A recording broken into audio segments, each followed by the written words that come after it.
As we begin week 5, as we looking at Job 25 through 28, I want to point out something that we've not really talked about so far, and the fact that most of this book is poetry.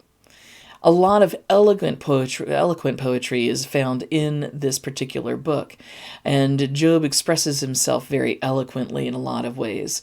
But it can also mean that for those of us, and I do include myself, who are not big fans of poetry, it can seem to be very sluggish.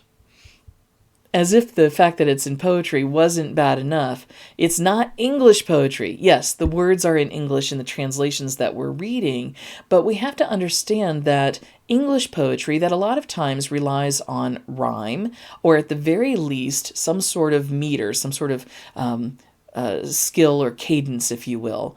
That is not how Hebrew poetry is written. Instead, Hebrew poetry's primary feature is repetition, which for our English expectations is one of the reasons why it feels a little sluggish. But it works on a sense of repetition, and particularly something known as parallelism. And so what that means is that lines, typically two, can be three sometimes, but most often two lines will communicate either the same thing or contrasting ideas or thoughts. When it's offering the same idea or thought, it's meant to reiterate or strengthen that particular concept or idea to the reader. Whereas when they contrast, it might be just trying to help you better understand it by giving, instead of a this and that correlation, it gives you a this, not that understanding. Hebrew poetry also relies heavily on word pictures.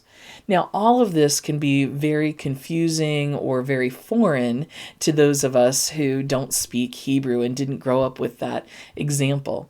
And so today, as you're reading, you might want to take a small portion of that scripture and just sort of look at it in that regard. How is it that this line compares to the next line? Is it reiterating an idea, or is it contrasting with it? And what does that tell me in the bigger picture I'm supposed to hear in this particular story?